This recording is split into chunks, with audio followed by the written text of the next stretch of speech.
So today we're going to be talking about the three-part definition of continuity at a point and the intermediate value theorem. Both of these concepts are really important as they frequently come up on both the UConn exams and the AP test. The three-part definition of continuity you'll frequently see as part of a multiple choice question or even one of your FRQs. And the intermediate value theorem is mostly featured in multiple choice questions. So we've got these three criteria for continuity at a point. So f of c has to be defined. The limit must exist. So remember, when we're thinking about limits existing, we're saying, is the right the same as the left?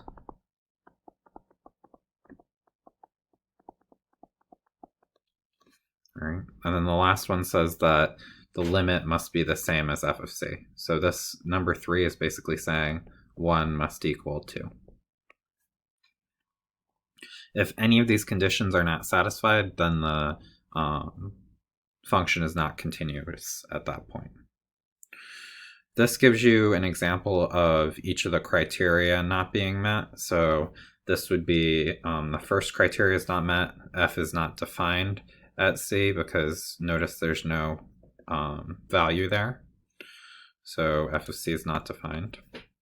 Then this is the second criteria because the limit from the left as we go to c and the limit from the right are different, so the limit does not exist. And this is an example of criteria 3 failing because the limit approaches this y value up here and the point f of c is defined down there, so they're not equal, right? So this is an example of each type of failure. So we're going to look at those more specifically in problems. This intermediate value theorem, though, I want to kind of demonstrate for us graphically. So first we'll just read through it and ruminate on what's being said. So it says if f is continuous on a closed interval a to b, where f of a and f of b are not equal, and k is any number between f of a and f of b, there is at least one number c on the interval a to b such that f of c is equal to k. So that was all jargony and mathy. Let's look at just a couple graphs.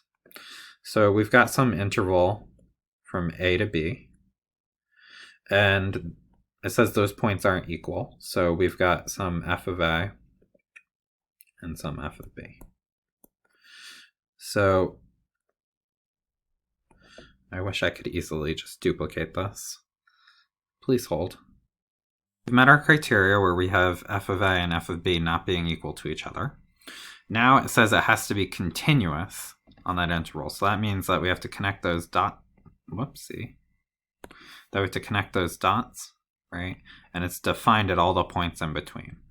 So I could have a graph that looks like any of these, right? As long as it connects those 2 points. The intermediate value theorem says is it says, well, there has to be some point c in here such that we get a value f of c, which we're going to just call k, that's in between f of a and f of b. So it's saying if it's continuous on that interval, we can always get at least one point in there that's between f of b and f of a, which makes sense intuitively, right? Because we have to connect f of b and f of a, so of course we have to have a point that's in between. But that's what the intermediate value theorem is, and that's going to be useful for us when we're talking about properties of functions. And sometimes there's more than one spot where c is in between, right? So I could have a c here and an f of c there, or I could pick a different spot down here because that works as well. All right. So all the intermediate values theorem says is if we've got 2 points, and it's a continuous function between those 2 points, then in between we have values. So what does that look like when we talk about a specific question? So we could say f of x define continuous on 0, 2.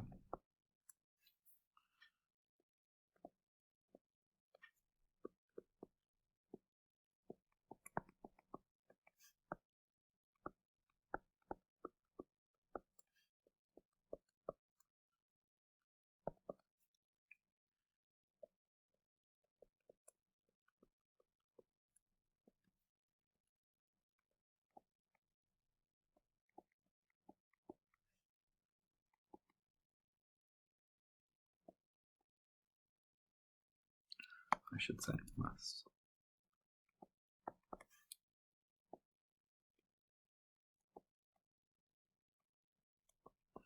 All right, so our intermediate value theorem says that we have to have a C at somewhere on that interval where we've got any points between the f of 0 and f of 2. So -3 to 10, any point between there, we have to have an f of C on that interval. So like if I said 1, if I said 0, if I said 5, those all have to exist on that interval 0 to 2.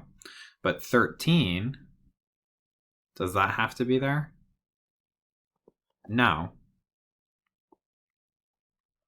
Right? And the reason it doesn't is because it's not between -3 and 10. So this should have been, but must. This was a question, not a statement. Right? So if I'd said any other number that was between -3 and 10, the answer to that question would be yes. Okay, let's get on to the real math now. Not that that's not real, but... So we've got 3 examples we're going to look at today. So our first question is, are we continuous at 6? So let's check our conditions. Our first is, are we defined at 6? So if I said, whoa, whoa, whoa, whoa, take it easy.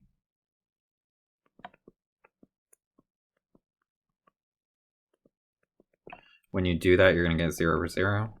This is undefined, right? So that's a big old X on your first criteria. So not continuous. For now, I'm not going to make you continue with the criteria. You can just stop once you've got one that's not satisfied. Then we're looking at 1. So for as x approaches 1, for f of 1, the or equal to is down here in the second one. So that's the function we're looking at for at 1. So we've got x squared, so 1 squared is 1. So f of 1 is defined. We're all good with the first property. Now let's see, does the limit exist? Well, what's the limit as we approach 1 from the left? Well, for that we're going to use -2x plus 3. -2 times 1 plus 3, which will be 1. And then we look from the right, and that's going to use the other function. Oh, look, the 2 are the same. That means our limit overall as x approaches 1 of f of x is equal to 1 and exists. And remember, we have to put our reason, and that's because the limit from the left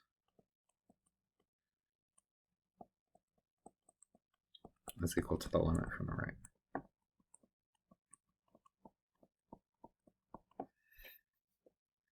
And 3 says, well, does 1 equal 2? And in our case, our limit is the same, right? It's 1 equals 1. So yay, we're continuous.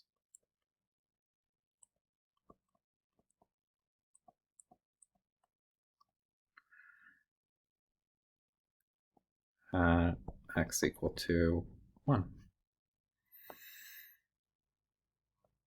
All right, this next one's a little bit of a twist. So it says, for what value of a, this constant, is f of x continuous everywhere? So for f of x to be continuous everywhere, the limit has to exist, which means that the left limit